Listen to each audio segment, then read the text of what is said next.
There's a coat I know well. It's been coming here for years.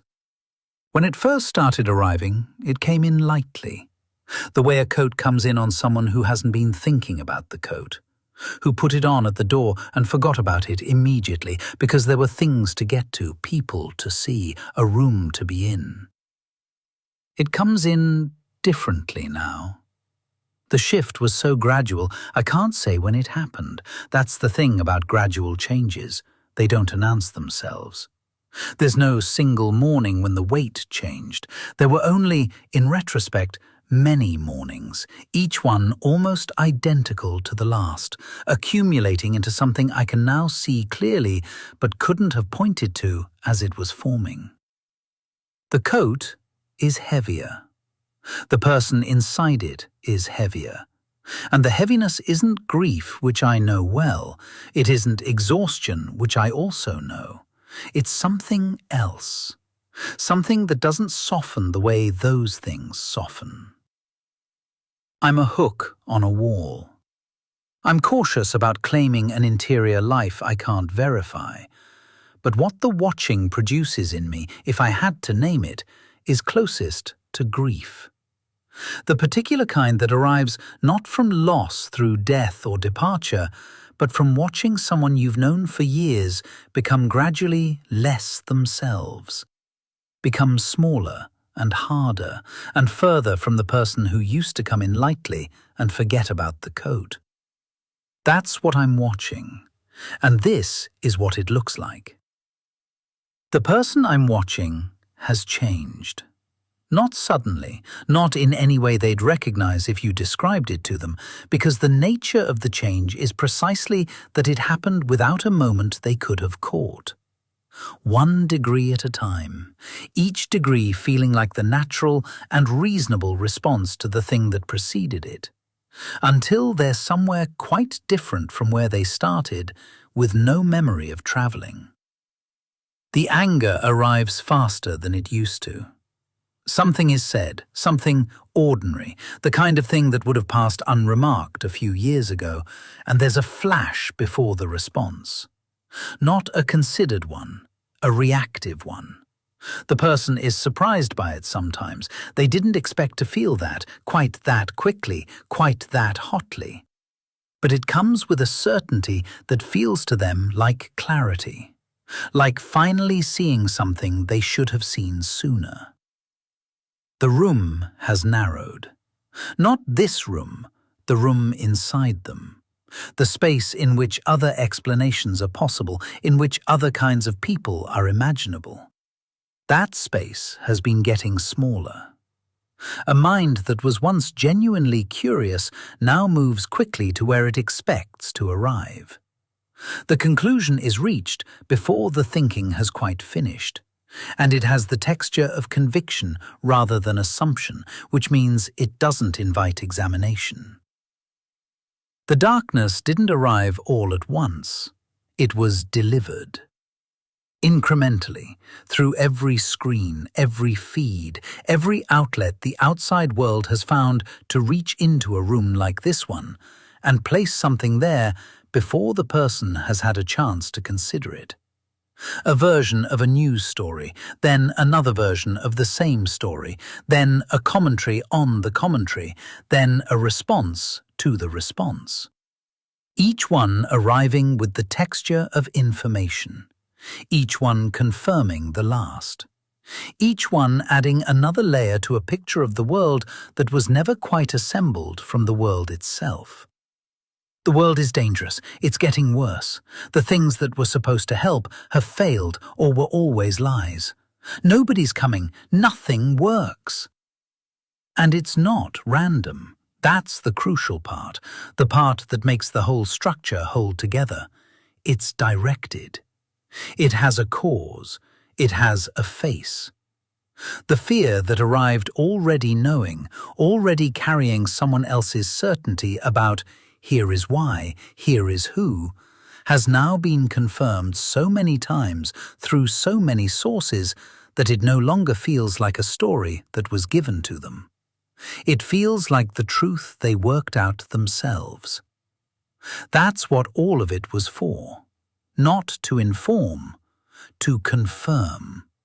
Again and again, in slightly different voices, until the picture and the person became the same thing. The darkness isn't only anger, it's hopelessness. A specific kind, the kind that doesn't arrive from having tried and failed, but from having been told, repeatedly and from every direction, that trying is naive. That the scale of what's wrong exceeds any individual response. That the forces arranged against people like them are too large, too entrenched, too indifferent to anything as small as one person's effort or goodwill or change of heart. This hopelessness has a particular quality. It's not passive, it's pointed. Because if the world is this broken, and if the cause of the breaking has a face, then the person carrying all of this isn't simply lost. They're wronged. They're the victim of something deliberate. They didn't end up here through any failure of their own. They ended up here because of what was done to them, to people like them, to everything they valued, by forces that chose this outcome and benefited from it. The victimhood isn't weakness. It's where the whole sequence was always heading. A person given a fear, given a face to attach it to, given a world that confirms the fear at every turn. That person doesn't conclude they're confused. They conclude they're the one who can see clearly. Everyone else is naive or comfortable or not yet willing to face what's plainly there. And from inside that conclusion, hope isn't comfort. Hope is an insult. Hope suggests the problem is manageable, which suggests it's not as serious as they know it to be, which suggests they're wrong about everything they've come to understand. To offer hope to someone in this place is to tell them their grief isn't legitimate. So the hopelessness protects itself. It becomes another wall. The person doesn't know. They don't experience themselves as diminished. They experience themselves as clearer, as having finally understood something others are still too naive to face. The darkness doesn't feel like darkness from inside it. It feels like realism.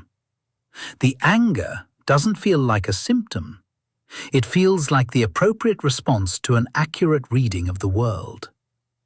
There's no morning when they wake and think, something has changed in me and I don't like what it's become.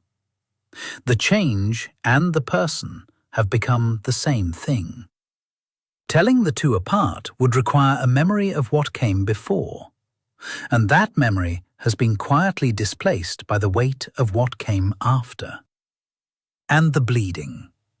It doesn't stay in the corner it started in. It moves into the relationships that have nothing to do with the original fear, into the patience available for people who deserve patience, into the capacity for ordinary, unguarded warmth that used to come without thinking. The person who would once have done the small, sufficient thing, the hand on the arm, the word in the corridor, now passes.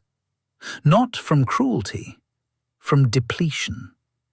There's not enough warmth left over once the system has taken what it takes. And when the pressure builds enough, when the anger has nowhere adequate to go, when the hopelessness has been confirmed one more time, something begins to look for an exit. Not a thought-through one, a felt one. A pressure that says the answer must be forceful because everything gentle has failed. When I've watched that impulse arrive, I've also watched the person be frightened by it.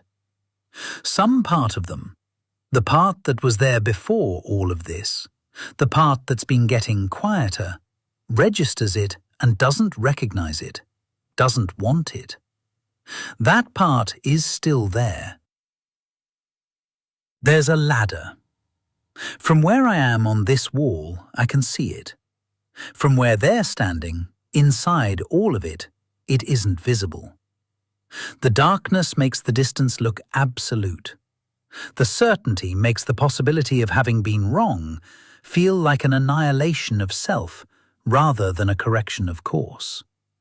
And the hopelessness, that specifically constructed, carefully delivered hopelessness, has been designed to make the ladder look like naivety. It's not naivety. The ladder is real. And it turns out not to begin where most people expect it to begin. Not in community, not in argument, not in being shown a different set of facts. It begins somewhere simpler than that, somewhere closer. But that's for another time. The room has held people in darker places than this, and brought them back to something like themselves. It usually does. I'll still be here when you get back.